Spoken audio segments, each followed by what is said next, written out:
Hey everyone, Alex Reed here, DM and your guide for Cocked, a Real Play D&D podcast. Before we get into tonight's episode, let's ask a question here for all of us to answer, except for myself.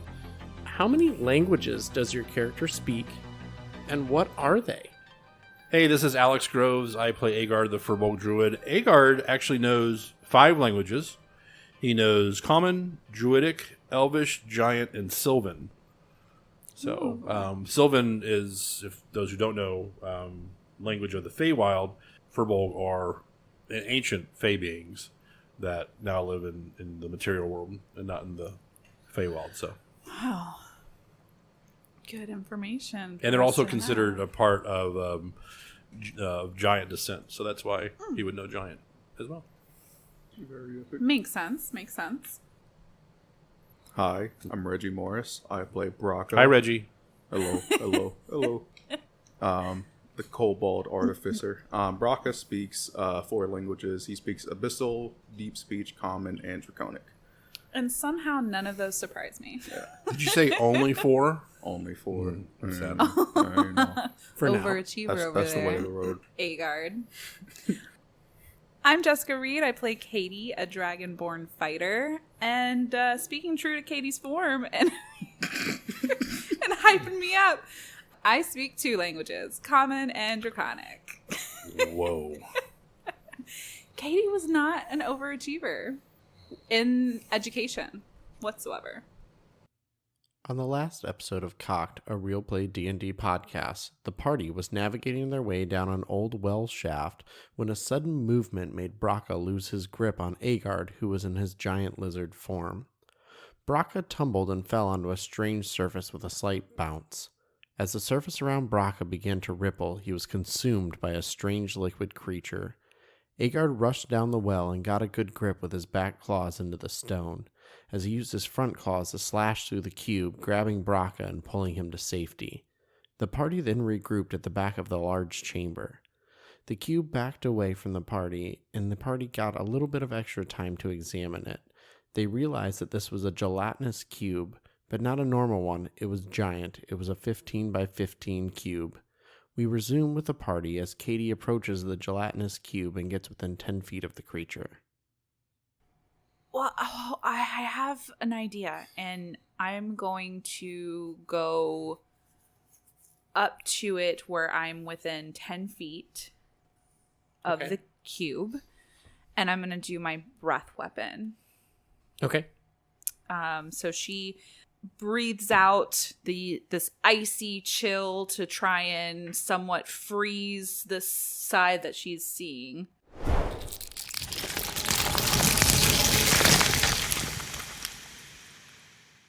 It's a con save of 12 if you want to. I rolled a 13. Okay. Well, they still take half damage. Or it still takes half damage. So let me... So 7. So 3 points of... 3 points cold damage. Cold? And I guess I should talk about my thought process here. Because Kadie is just trying to think... This is somewhat of a jelly-like substance. So she was trying to remember kind of back on some school education that she had. And she remembered something about freezing jelly-like substances and how that can somewhat affect them. So so she was like, and then like obviously they did little experiments of like heating it up and things like that. So she's freezing it right now with the intention to hopefully it's solidified, and then she'll try something next. So as you did your breath weapon, you do see a small area of it ice over. Okay. And as soon as it ices over, it doesn't drop instantly, but you can tell that the ice on the edges start to melt. Good. And that area starts to shrink a little, but it will take some time for it to melt. She will stay right there because she has something else she'll try next time in a moment. Did you let go of the rope once you got to the bottom? Yeah, if it would have stopped me from moving all that direction, yes, I would have made sure to release it. Aegards, you're up.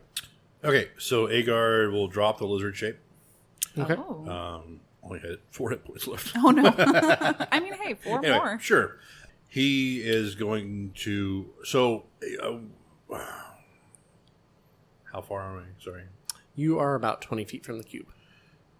How deep within the cube is the staff? It looks like it's in about the center of it. What I'm going to try isn't going to help. It's okay. So you'd have to. It's about, I mean, technical, it's like 7-8 feet on from each side in. It's I like gotcha. centered. Yeah, so. Now it is on the, like, it's not laying flat on the ground, but it's standing up. So as it moves, it's moving with the cube. Sure. But it is like directly in the center. Okay.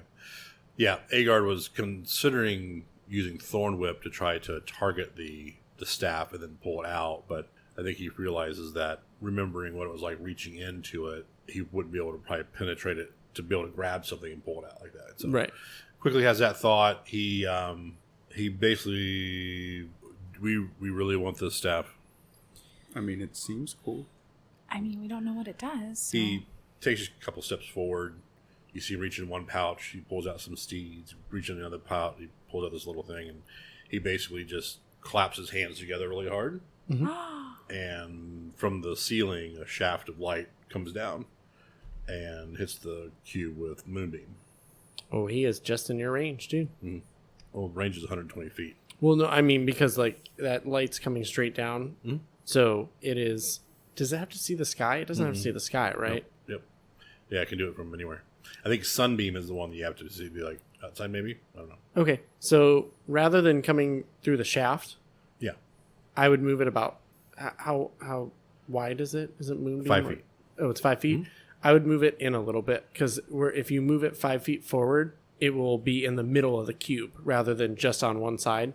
So you would hit it. Oh, I'm hit. He continues was to once move. hit it dead center in the center of the cube. Oh, okay, then yeah. Oh, So yeah. it wouldn't be coming down the shaft. It had moved a No. little bit out of it, but you just dead center. Oh, on the staff. I thought you said shaft. No, Never centered mind. right down on the staff in the center of the thing. Sorry, yeah. Gotcha. I'll good. cut I was all like, that what? confusion. No, you're good. What? No, you're absolutely good. I see what you're thinking. Yeah. No, Sorry, basically you are. centered right on the thing. I mean, I think he understands that, he's not going to be able to damage a... Yeah, so you clap your hands together, and you guys see this light just streak down from the ceiling right through the center of the cube. What does it have to do? It needs... 1 second. Con save? 15.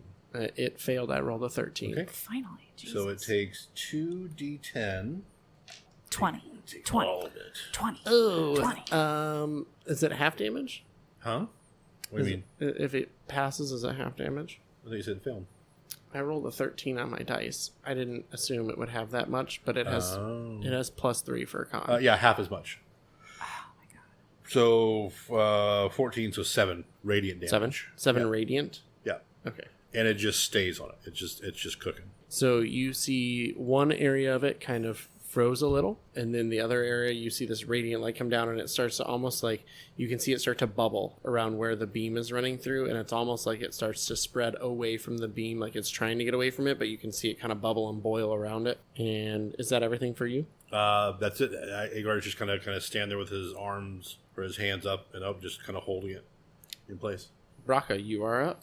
Brakka's going to take out his other bag of holding and open it in his current bag of holding. No, I'm just kidding. Oh my god. We about to kill this cube. Well, all right. Season 2. I'm going to drop a nuke on it real quick. And Brown's looking down like, guys, what happened? He starts feeling this pull from the, Right. and then the slab just shuts.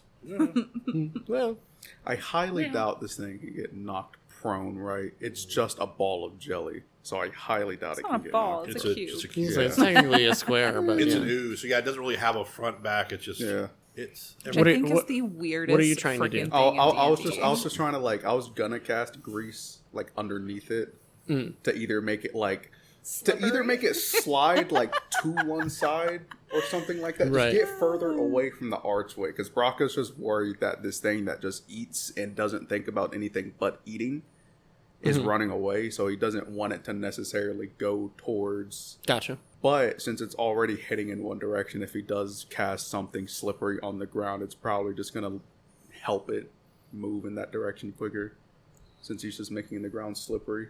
So, Brakka, I don't know. Don't know if this thing likes acid or not. So it does acid. It's made of acid, so I highly doubt it cares about acid damage.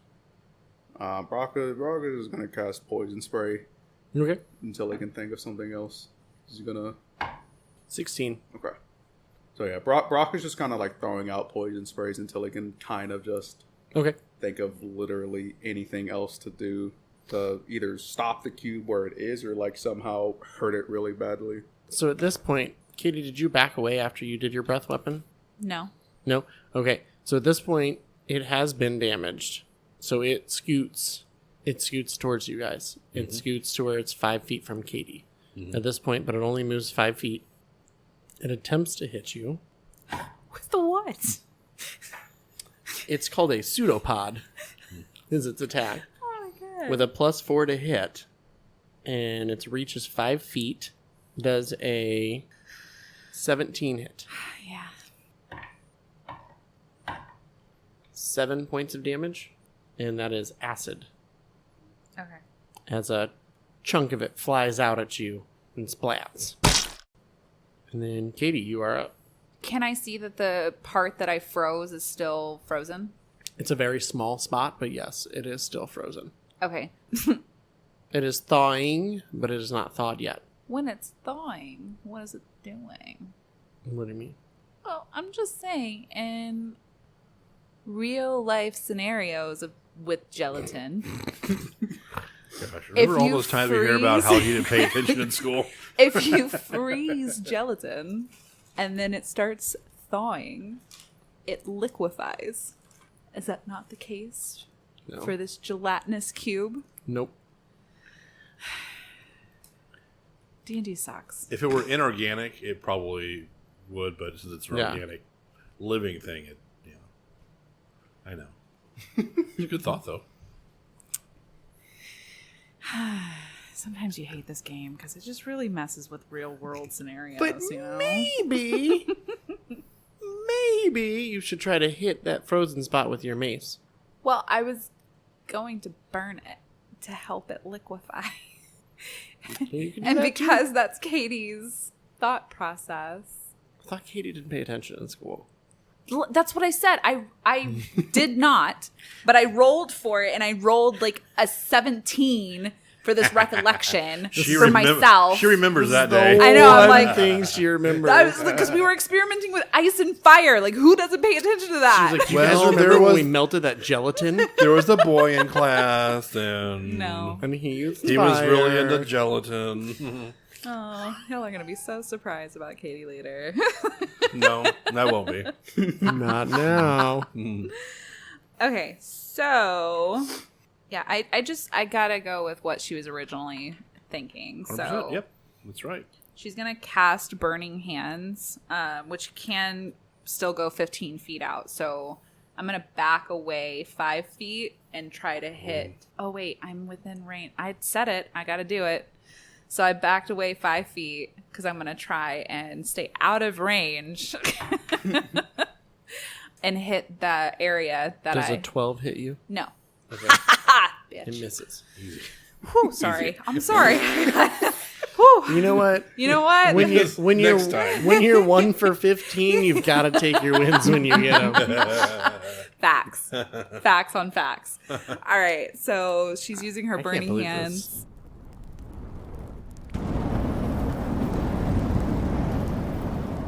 Dice has rolled so well. And Yeah, they're rolling great. and trying to hit the area that she froze. Now it's a dex save, I should and probably it's roll this one for her. stupid. It's a deck save. Yeah, of like 9. It's not hard at all, but you still take half damage. Dex, so. though, right? Yeah, dex. So it's a -4. Nice. Oh yeah, that's a big old gelatinous cube. And I rolled a 10. Oh my gosh, I love it. I rolled shit though, 12. It's not terrible actually. Now that I'm thinking about it for 3d6. Where are you aiming at it? And where the frozen spot is. It's okay, dick. so it's going to do double damage. because of where it was frozen. That's why I was saying you want to target where you were.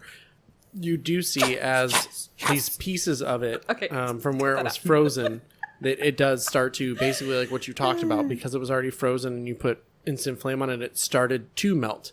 And you can see as this cube starts to almost shrink in size, as it looks like some of whatever it has inside of it, that, I don't know, what viscous liquid starts to pour out. Nice. So you said But 12? yeah. So 24 points of damage for that one. So how far in can we see of the cube now? So you can see that where your burning hands went in because of the ice that you had frozen on there, it goes in about 10 feet, and it does start to try to reform itself, but it looks like it is hurting right now. That was a major blow to this thing. Can we, so because it went in 10 feet, can we see like a part of the staff like not covered by this gelatinous cube? No. Yeah, it's like in the dead center, right? Yeah. But he said 8 by 8 on each side. No. So it's a 15 by 15. It's like 8 feet in from all sides. So what you did just went in, like, in my mind, it was where you hit was not necessarily dead center. Okay. But just a little off. So it went into it and tunneled through, but it does leave a pretty good size hole to where you're watching this stuff kind of seep out. Okay. And that's Katie's turn. And she bows. No, I'm kidding. That Jessica bows. Aegard, you're up. Okay, so Aegard, how far is it from Aegard at this point? Are you still on the back wall, or had you moved up a little? I hadn't moved. I had stepped a little bit up, but like a step, not much. Okay, so if you didn't move a space forward, it's about 10 feet from you right now. Okay. If you moved a space forward, I'm sorry, it's about 15 feet from you. If you moved a space forward, it's about 10 feet from you. Okay, so I did. Yeah, he did. I mean, he took like a step forwards, not. Okay, forward, yeah. So it's like 15 feet from you. Okay, so Aegard wants to, knowing that he has a good range with Moonbeam, he wants to. It is still on it. No. Even though it moved forward, it's still on the back side of it because it's 3 by 3. Okay. So since you put it in the dead center, it's still on that back. Well, as a bonus action, I'm going to move it to dead center again. Okay. So if it moves again, it'll still be. Yep. And then Aegard's going to use his 30 feet of movement to get as far away from it as he can, because he knows he still has, So you would be able to shift around it, but where you're at, you're against the back wall from it. You can shift around, and you're about 15 feet from it because it's a 30 by 30 room. So if you went to one of the corners in the back, you'd be the furthest away from it. Yeah. But if you start moving down the walls, like headed towards trying to get to the hallway where the archway is, then you'll get within 10 feet of it. Yeah. He knows he can hold this on there and he wants to get that distance. So you get back into one of the corners. Yeah. Okay. And how far am I from now? You're probably about 20 feet at this point, diagonal. Okay. So I bonus action moved Moonbeam. It's a concentration spell. Okay. So I'm going to go ahead as in my action, and since it's concentration, so I can still cast a regular spell, not another concentration spell. I believe so. Yes. So he's gonna cast Thorn Whip, and basically just try to hit the thing. Just hit the cube. Yeah. Okay. Yeah. Keeping that distance away from it because it's 30 Roll. feet. Yep. It is going to be 19. Yeah. That. Okay. As a matter of fact, double your damage for that. Okay. Right. It only has an armor class of 6. You well exceeded its armor Okay. class. Cute. That's an 11. An 11? Yeah. So, and that's doubled? Oh, no. That okay. 22. 22. 22. Yeah. So Okay. I'm sorry. I just got excited. I was like, whatever. Numbers. Like, here, damage. Yeah. So that's a 22. And then it needs to make a con save of 15. Natural one. Not even with my pluses. Okay. I rolled so it's an going to 8. be 2d10 for the Moonbeam. Okay. And that is 16. Oh, man. As you hit it with that moonbeam, you see it all starts to, it's not gone yet, but it all starts to kind of fall apart. It's starting to slowly Is it oozing just out of the kind hole? of turn into just a flat, not, Like kind of yeah, melting? it's like it's melting. Yes. Gotcha. It's like it's melting right now. It's not completely, Since it's the Moonbeam's on it, can it be like falling Like how like a flower opens. Yeah, It's melting. That's very like that. similar to what it's Okay, doing okay, right yeah, now. Yeah. And it's starting from Like cutting in the half? back part of it towards the center. Okay. It's kind of peeling around that, so it's more like a U shape, and it's just kind of falling apart away from it. Okay. Cool. And then Brakka, you're up. Brakka, do you have anything cold? No. Why? Cold seems to kind of make it a little weaker. Just throwing that out here, but for both of you. Sorry, don't have anything cold. Oh man. Do you two got this, or do you? Where are you going? I mean, I'm gonna stay. I wanted some of it. Yeah, no, that's fine. That's fine. You stay back. How much of it is like? Is there any still like oozing out, like right now? Oh yeah. Okay. I mean, it's melting. It's falling apart in front of you. So when it like hits the ground, is it still like the stuff that's oozing out? Is it still like acidic? Yeah. Okay. Brakka knows will probably burn himself doing it, but he wants to try and fill like a few vials. Yeah, I can see that. That tracks. Yeah, totally. Yeah. Like he'll try and do a sleight of hand check if he can to like not get hit by as much of Are it. you doing it right now? Yeah. On this turn, or are you waiting? I mean, his poison spray hasn't been working out. His two buddies are beating the hell out of it. Is the staff exposed? Not yet, Not yet. Okay. but it is centered on the moonbeam. Right. Oh no. It's a magical. I don't know. Well, we think. Yeah, maybe. Well, if it's not, then who gives a shit? So the moonbeam is like going through the gelatinous cube, right? Is the staff getting like damaged in any way? So from the moonbeam? staff isn't completely exposed yet. Okay. The gelatinous cube, it was 15 feet tall by 15 feet wide. Right now it's about 10 feet tall and losing its shape fast. Brakka will just poison spray it, then he'll try and poison spray it again. Okay. Hasn't been working out, but he doesn't really know what else to do right now. I rolled a 15. Yeah. So yeah, Brakka will just kind of just sit back, not really doing much. Or if I just hand, oh no, because you have weapons already. Both of you have weapons. Hey, drop your weapon. Fill this up for me. Yeah. No, it's the alter self thingy. You could drink that and turn yourself into a little 3x3 gelatinous cube. I could. That'd be funny. Oh my gosh. I don't think that's how ultra self works. DM said it. That's how. There you go. Okay, yeah, you're right. You're right. It's a Brockinus cube. All right. There you go. Oh my gosh. It's like a purple tint to it. With gold specs. Yeah. And you just see these two little goggles in the front as it moves. Aw. It looks at the big giant cube and goes, "Mama." Oh my gosh. Its pseudopods are little vials that get thrown out of it. Foom, foom. What Sorry. else? What else is in the cube? Is it just the staff Well, and your pebble. and my pebble? Right. The staff. Your And right pebble, now, it's lit the fuck up. there's some bones.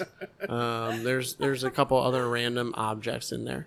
Okay. And again, around the room, you said there's sets of like smaller humanoid bones or non-humanoid bones. I don't know. Are you looking? Yeah. Roll a investigation check on them. On 11. 11. They're small. Like smaller than me or bigger than me? They're about your size. Okay. What do the skulls look like? I don't know if I can do all this in one turn. You can come back. if you Well, want. but you did your investigation check. Looking at the skulls, they don't look like they are kobold, but they look like smaller creatures. So, roll a history Okay. real quick. It's part of it. 20. They're goblins. Goblins. Okay. I don't know this. Looking at like the ones in the cube as well, are there skulls in the cube as well, or They look similar. okay? They look similar size and shape. And looking around, once you kind of figure this out and you start looking around, you feel like some of the corroded weapons and that stuff, it would track with what you know of as a kobold. You knew of goblins. You knew the weaponry that they had as they had attacked your people, your tribe, and you've seen some of this stuff before. So Okay. you can piece together that it's goblins, but that would be your turn. Okay. Yeah, Brock is just gonna sit there for the rest of his turn looking at the skull. And how far are you from the cube? I mean, I went to like, I guess, a back wall or. Okay, so you went to the back wall. Yeah. So it's going to try to swing at you again. Because you're the only one that's within 5 feet of it. I'm not within 5 feet. I backed up 5 feet, remember? And it didn't hit me. Oh, that's right. Then it's going to move 5 feet towards you. Okay. And then try to hit you. Just letting you know. Ooh. Oh, God. What? That's that one. I don't know what that means. That's nothing. That's a natural 20. No, that's illegal in Texas. So. Yep, I read that this week in the Yeah, newspaper. exactly. I read that this week. In the Cocked newsletter. I read that. Exactly. Yep. That new monthly one on Patreon. Wait, no. D&D says that DMs can't hit us. That's with... D&D 1. Oh my gosh. Oh. 16 points of damage. Jesus, when he has to math, that's never a good sign. All right, 16. 16. How's Kadie looking? She's got less than a third of her points I left. got you. I got potions. I got. I mean, I have a spell second slots. wind I can do if I needed to too, but Kadie, you're up. It just moved up on you and Up attacked on you. you. so she's going to, because she saw Aegard able to hit it with what? As it moved forward, you notice that when you saw it move before, it moved all kind of together. As it moved forward, you feel like it continues to kind of melt. And what was with it that was in that area got left behind. So it's still kind of seeping and sinking down like it's on a downward spiral. The actual gelatinous cube. Should I feel worried? Like, is it melting near me where the acid's going to hit? It's dying. Meow. Oh my God. I don't know why that scared me. For those of you who don't know, a red laser pointer just got put on the wall, and Jessa immediately turned and looked at it. I didn't tell y'all I'm part cat. Anyways, what did you say? I shouldn't be worried about it. It looks like it is melting. It looks like it is hurt. But I shouldn't worry about it coming near me in regards to that. Okay. Yeah, so since I saw Aegard hit it with Thorn Whip, and seem to still do some damage to it, I'm gonna attempt to hit it with my Morning Star. Don't I have 2 weapon fighting when I have 2 Morning Stars out? Yes. You what we decided was you could hit with the first one and add your attack modifier to it and your bonus modifier, and then with the second one, or your damage modifier, and with the second one, you can hit, add your attack modifier to the attack, but your damage modifier doesn't get added to it. Okay. 6. Meets it, beats it. Okay. So for the first attack, Can you do less than 1 point of damage? no, I can't because it's a +2, and I got 5. It's dead. As you strike it, the rest of it just kind of lets go and just... And it finishes melting into a pool and a puddle. And as it sinks down and you see it kind of stretch across, you can see it kind of start to go towards a grate that's in the room, and it starts to drain out of the room. I just take a step back real quick, like, oh. I mean, it's going to take more than 1 round for it to drain. So I think I'd say there's probably some divots in the floor where it's Yeah. not like Yeah. it's not consciously moving away. It's no, just it's not draining. conscious. It's Yeah. just the shape of the room. Right. It is whatever put this here. It was intentionally put here, and they put a failsafe in for if they needed to come down here or anything. Basically, they could get rid of the acidic floor. Okay. So Aegards drops Moonbeam. Okay. Well, does that mean that we can go near the staff? It'll take a round or 2 for it to clear out, but yeah, you would be able to manage to kind of pick your way through safely, not stepping on any acid to get to it. Okay, so while we're waiting, if y'all don't mind, I'm going to go towards the door, but I just want to listen. Okay. I want to see if I hear anything Like on the the other archway? side of the door. Yeah, but he said Yeah. that in the archway there's a stone door. Yeah, there's a Okay. stone door blocking the archway. Okay. That's So I just want to go towards the door Okay. and listen, not putting like my ear directly on it. I don't Roll a think. perception check. Oh gosh, Katie's so good at these. I don't hear anything. I'm fine. We're fine. There's nothing down here. Nothing down here. Guys, I hear the ocean. Yeah, she full on believes the ocean's on the other side of this door, and then she'll just go back and wait for it to be okay to get the staff. Brakka is just gonna try and fill like 5 vials with gelatinous cube stuff. Roll a straight dexterity check. By the way, that was a 2. If 20. anybody was interested in knowing what her perception of Okay. that door was. So you get 2 Bet. before it disappears Nice. into it. Is that a natural 20 again? No, just okay. a dirty. Nope. Does Aegards feel like he could grab the staff with Thorn Whip? Yep.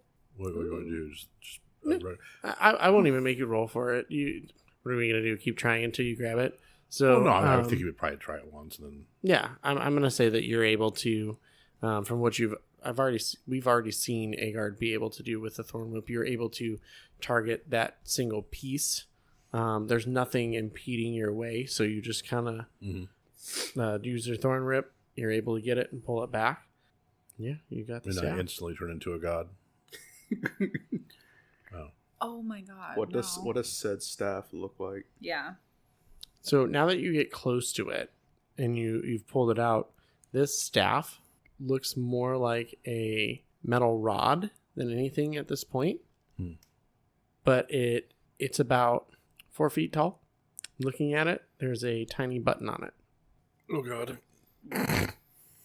Aegar's weakness is curiosity. Oh no. Can Aegard do an Arcana check? May Brakka do the same thing? Yes.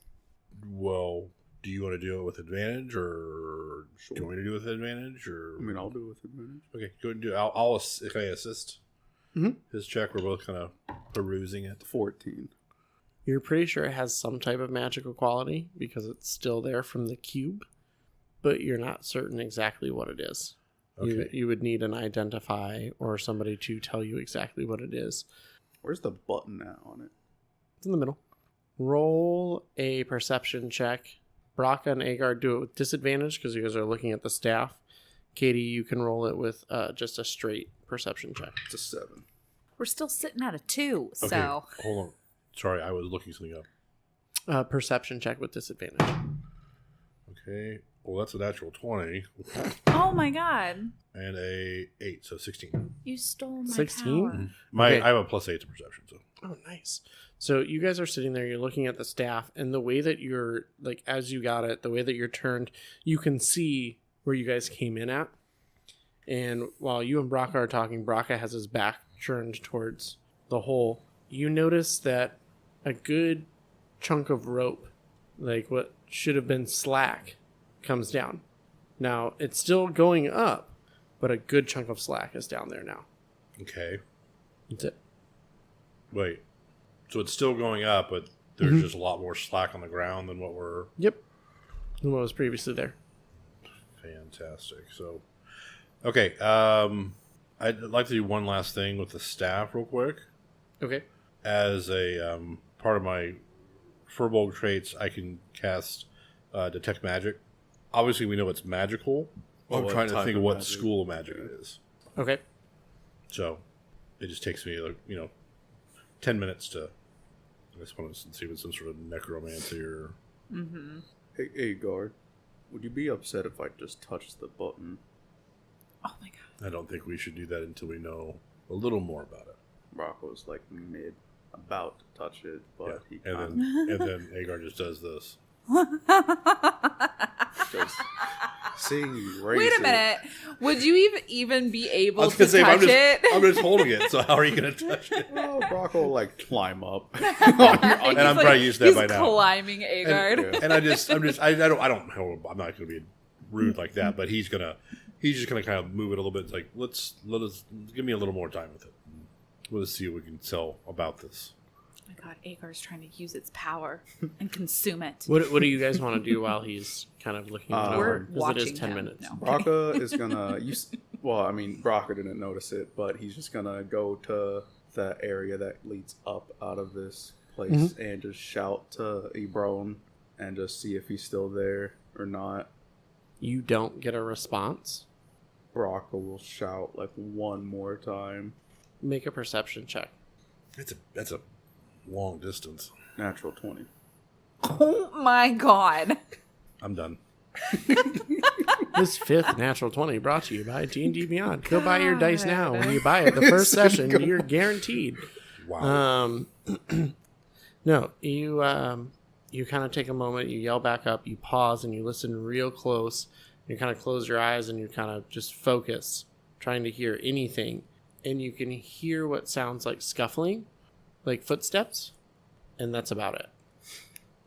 Okay. Do you communicate that to the rest of us? Well, I think we would have.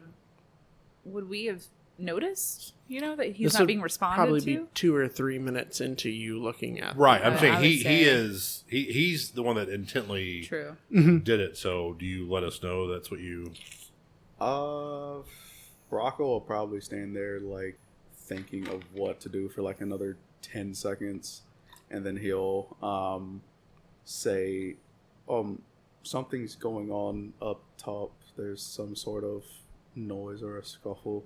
Okay. Kadie would look at the rope. Okay. So hearing that, Aegar's going to stop concentrating on the spell. He's not going to try to detect Okay. it as well. Oh my god. What? What?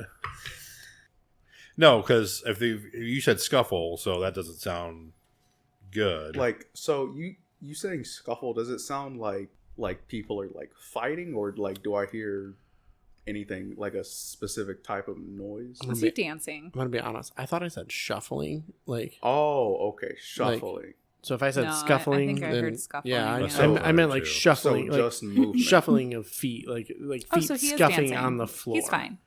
So Like, that's still kind of concerning since there's how it sound like a lot a lot of foot traffic. It sounded like more than one pair of feet with your Okay. nat 20. Okay. And that'll kind of confuse Brakka. And you Right. convey all that to... Yeah, Brakka. Okay. Brakka will just say that there's something going on up there. As you say that, because of your natural 20, the sounds stop. Well, I think they heard me. This is where we will end this week's episode. The party fought and defeated a giant gelatinous cube, and after defeating the giant cube, the party was able to recover the magical staff which was inside the gelatinous cube. The staff appeared to be made of metal and had a strange button on it. While Aegard and Brakka went back and forth about pressing the button, Aegard and Kadie realized the slack from the rope Ebron was holding tumbled down the well. Brakka approached the well and shouted up, trying to get Ebron's attention but received no response. Brakka shouts a second time and listens intently for any sign of movement. Brakka hears the footsteps of multiple people shuffling above them, and suddenly they all cease to move, and an eerie silence fills the chamber. Thank you, friends and fellow adventurers, for your continued support. If you've not already, please go like and follow the cast and show on social media. Details and links can be found in the episode descriptions. Also, a big thank you to our Patreon subscribers. We have some really cool plans for the Patreon, and those details will come really soon. And of course, tune in next week to find out who or what was shuffling above the party, and why Ebron did not answer when they yelled up to him.